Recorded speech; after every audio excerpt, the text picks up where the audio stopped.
Matthew Henry's Commentary on the Whole Bible. Numbers 9. This chapter is 1. Concerning the great ordinance of the Passover, 1. Orders given for the observance of it, at the return of the year, verses 1 to 5. 2. Provisos added in regard to such as should be ceremonially unclean, or otherwise disabled, at the time when the Passover was to be kept, verses 6 to 14. 2. Concerning the great favor of the pillar of cloud, which was a guide to Israel through the wilderness, verse 15, etc. The law of the Passover, 1490 BC. 1. And the Lord spake unto Moses in the wilderness of Sinai, in the first month of the second year after they were come out of the land of Egypt, saying, 2. Let the children of Israel also keep the Passover at his appointed season. 3. In the 14th day of this month at even, ye shall keep it in his appointed season. According to all the rites of it, and according to all the ceremonies thereof, shall ye keep it. 4. And Moses spake unto the children of Israel, that they should keep the Passover. 5. And they kept the Passover on the 14th day of the first month at even in the wilderness of Sinai, according to all that the Lord commanded Moses, so did the children of Israel. 6. And there were certain men, who were defiled by the dead body of a man, that they could not keep the Passover on that day, and they came before Moses and before Aaron on that day. 7. And those men said unto him, We are defiled by the dead body of a man, wherefore are we kept back, that we may not offer an offering of the Lord in his appointed season among the children of Israel. 8. And Moses said unto them, Stand still, and I will hear what the Lord will command concerning you. 9. And the Lord spake unto Moses, saying, 10. Speak unto the children of Israel, saying, If any man of you or of your posterity shall be unclean by reason of a dead body, or be in a journey afar off, yet he shall keep the Passover unto the Lord.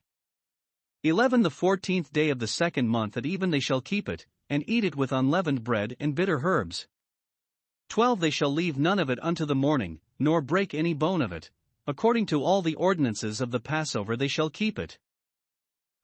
13. But the man that is clean, and is not in a journey, and forbeareth to keep the Passover, even the same soul shall be cut off from among his people, because he brought not the offering of the Lord in his appointed season, that man shall bear his sin. 14. And if a stranger shall sojourn among you, and will keep the Passover unto the Lord, according to the ordinance of the Passover, and according to the manner thereof, so shall he do. Ye shall have one ordinance, both for the stranger, and for him that was born in the land. Here we have 1. An order given for the solemnization of the Passover, the day 12th after they came out of Egypt, on the 14th day of the first month of the second year, some days before they were numbered, for that was done in the beginning of the second month. Observe, 1. God gave particular orders for the keeping of this Passover, otherwise, it should seem, they would not have kept it, for in the first institution of this ordinance, it was appointed to be kept when they should come into the land of promise, Exodus 12 verse 25. And, no Passover till they came to Canaan, Joshua 5 verse 10. This was an early indication of the abolishing of the ceremonial institutions at last, that, so soon after they were first appointed, some of them were suffered to lie asleep for so many years. The ordinance of the Lord's Supper, which came in the room of the Passover, was not thus intermitted or set aside in the first days of the Christian Church, though those were days of greater difficulty and distress than Israel knew in the wilderness. Nay, in the times of persecution, the Lord's Supper was celebrated more frequently than afterwards. The Israelites in the wilderness could not forget their deliverance out of Egypt. Their present state was a constant memorandum of it to them. All the danger was when they came to Canaan. Therefore they had need to be reminded of the rock out of which they were hewn. However, because the first Passover was celebrated in a hurry, and was rather the substance itself than the sign, it was the will of God that at the return of the year, when they were more composed, and better acquainted with the divine law, they should observe it again, that their children might more distinctly understand the solemnity and the better remember it hereafter. Calvin supposes that they were obliged to keep it now, and notes it as an instance of their carelessness that they had need to be reminded of an institution which they so lately received. 2. Moses faithfully transmitted to the people the orders given him, verse 4. Thus Paul delivered to the churches what he received of the Lord concerning the gospel Passover, 1 Corinthians 11 verse 23. Note, magistrates must be monitors, and ministers must stir up men's minds by way of remembrance to that which is good. 3. The people observed the orders given them, verse 5. Though they had lately kept the feast of dedication, chapter 7, yet they did not desire to excuse themselves with that from keeping this feast. Note, extraordinary performances must not supersede or jostle out or stated services. They kept the Passover even in the wilderness, though our condition be solitary and unsettled, yet we must keep up our attendance on God by holy ordinances, as we have opportunity, for in them we may find the best conversation and the best repose. Thus is God Israel provided for in a desert. 2. Instructions given concerning those that were ceremonially unclean when they were to eat the Passover. The law of the Passover required every Israelite to eat of it. Some subsequent laws had forbidden those that had contracted any ceremonial pollution to eat of the holy things. Those whose minds and consciences are defiled by sin are utterly unfit for communion with God, and cannot partake, with any true comfort, of the gospel Passover, till they are cleansed by true repentance and faith, and a sad dilemma they are in. If they come not to holy ordinances, they are guilty of a contempt of them. If they do come in their pollution, they are guilty of a profanation of them. They must therefore wash, and then compass God's altar. Now, 1. Here is the case that happened in Israel when this Passover was to be kept. Certain men were defiled by the dead body of a man, verse 6, and they lay under that defilement 7 days, chapter 19 verse 11, and in that time might not eat of the holy things, Leviticus 7 verse 20. This was not their iniquity, but their infelicity.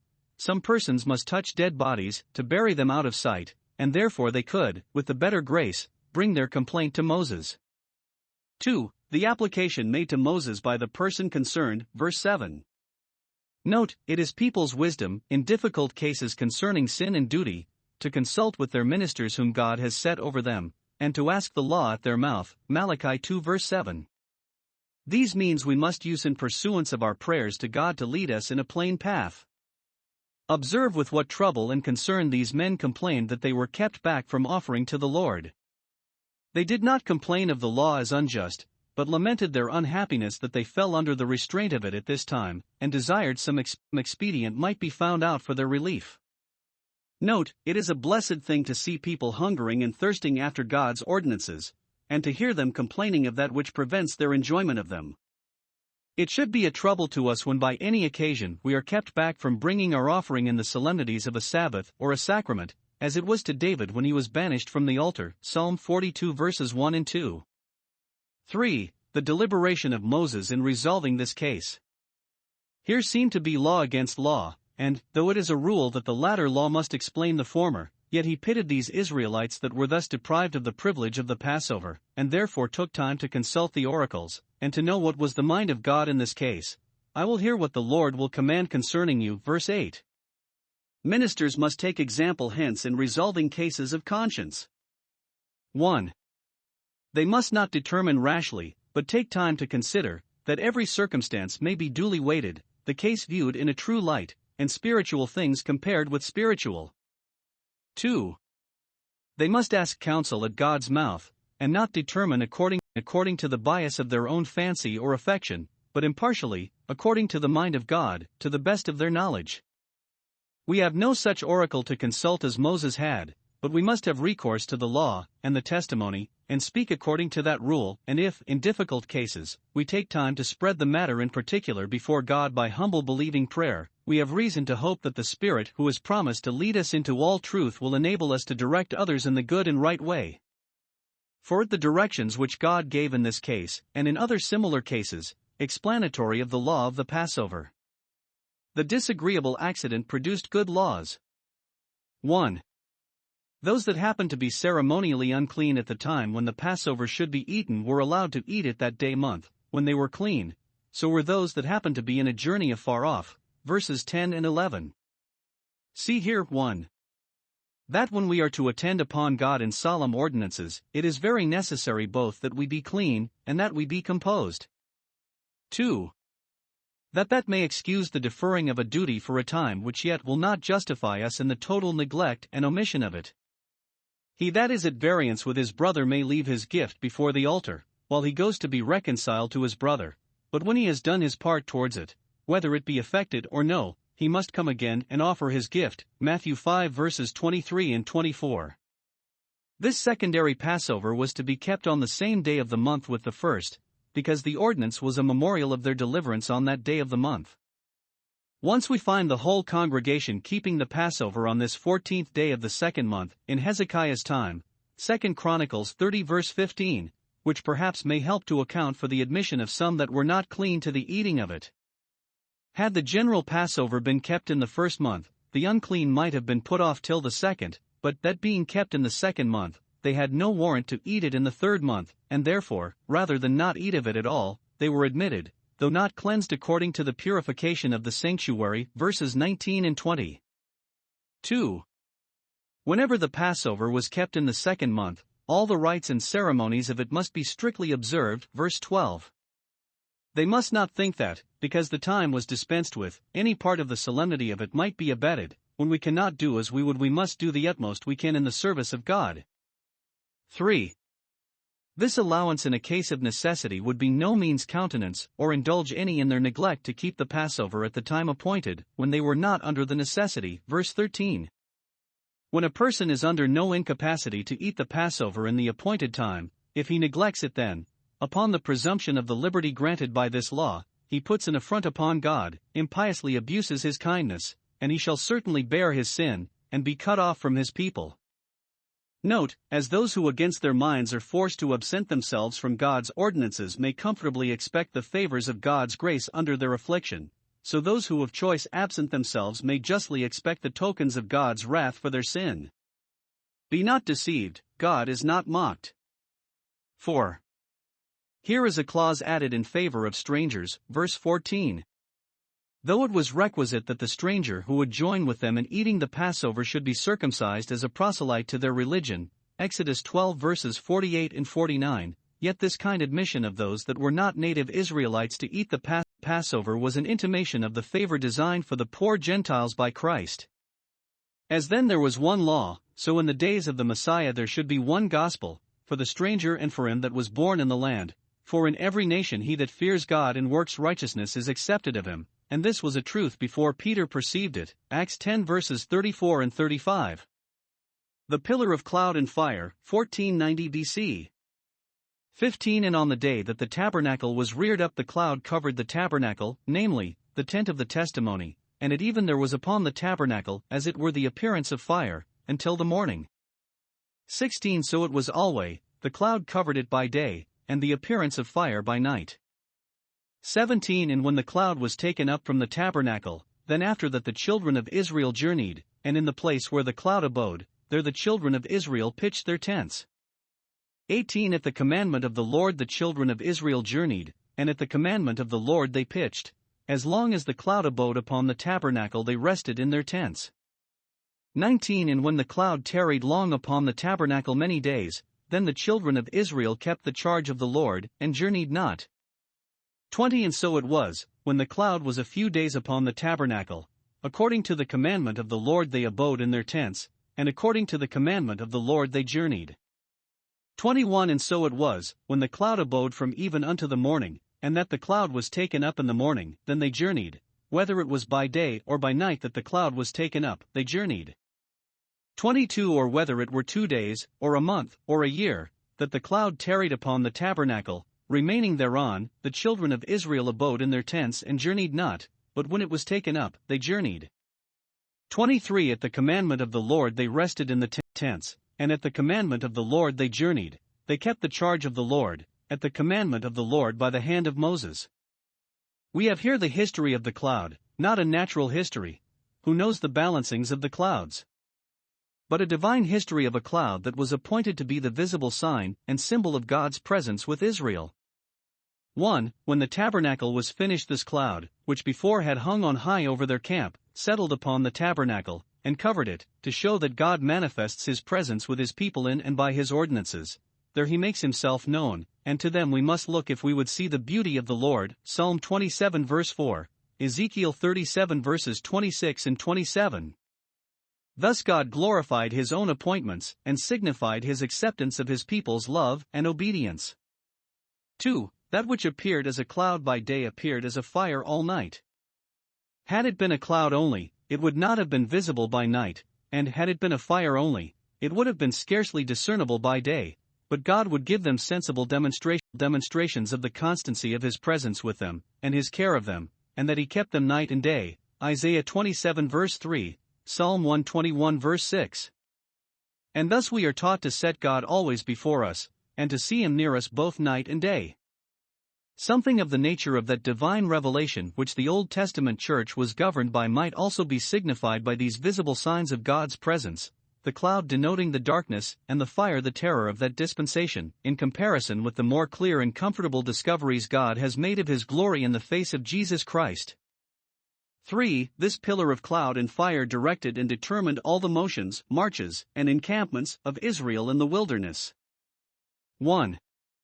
As long as the cloud rested upon the tabernacle, so long they continued in the same place, and never stirred, though no doubt they were very desirous to be pressing forward in their journey towards Canaan, where they longed to be and hoped to be quickly, yet as long as the cloud rested, if it was a month or a year, so long they rested. Verse 22.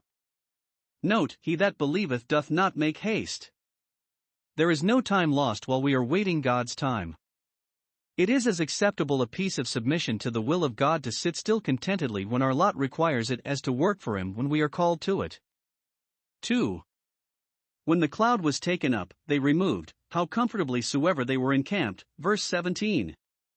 Whether it moved by day or night, they delayed not to attend its motions. Verse 21, and probably there were some appointed to stand sentinel day and night within sight of it, to give timely notice to the camp of its beginning to stir, and this called keeping the charge of the Lord.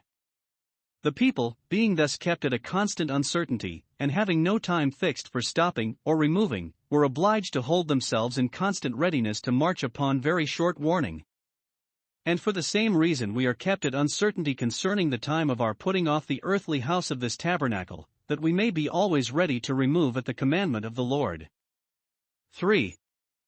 As long and as far as the cloud moved, so long and so far they marched, and just where it abode they pitched their tents about it, and God's tent under it. Verse 17. Note, it is uncomfortable staying when God has departed, but very safe and pleasant going when we see God go before us and resting where he appoints us to rest. This is repeated again and again in these verses, because it was a constant miracle, and often repeated, and what never failed in all their travels, and because it is a matter which we should take particular notice of as very significant and instructive. It is mentioned long after by David, Psalm 105 verse 39, and by the people of God after their captivity, Nehemiah 9 verse 19. And the guidance of this cloud is spoken of as signifying the guidance of the blessed Spirit. Isaiah 63 verse 14, the Spirit of the Lord caused him to rest, and so didst thou lead thy people. This teaches us 1. The particular care God takes of his people. Nothing could be more expressive and significant of God's tenderness of Israel than the guidance of this cloud was. It led them by the right way. Psalm 107 verse 7, went on their pace, God did by it, as it were, cover them with his feathers. We are not now to expect such sensible tokens of the divine presence and guidance as this was, but the promise is sure to all God's spiritual Israel that he will guide them by his counsel. Psalm 73 verse 24, even unto death. Psalm 48 verse 14, that all the children of God shall be led by the Spirit of God. Romans 8 verse 14, that he will direct the paths of those who in all their ways acknowledge him. Proverbs 3 verse 6. There is a particular providence conversant about all their affairs, to direct and overrule them for the best. The steps of a good man are ordered by the Lord. Psalm 37 verse 23. 2. The particular regard we ought to have to God in all our ways. In our affections and actions we must follow the direction of his word and spirit. All the motions of our souls must be guided by the divine will. At the commandment of the Lord our hearts should always move and rest. In all our affairs we must follow providence, reconciling ourselves to all its disposals, and bringing our mind to our condition, whatever it is. The people of Israel, having the cloud for their guide, were eased of the trouble of holding councils of war, to consider when and whither they should march, which might have occasioned strifes and debates among them, nor needed they to send spies before to inform them of the posture of the country, or pioneers to clear the way, or officers to mark out their camp. The pillar of cloud did all this for them, and those that by faith commit their works to the Lord, though they are bound to the prudent use of means, yet may in like manner be easy in the expectation of the event. Father, thy will be done, dispose of me and mine as thou pleasest. Here I am, desirous to be found waiting on my God continually, to journey and rest at the commandment of the Lord. What thou wilt, and where thou wilt, only let me be thine, and always in the way of my duty.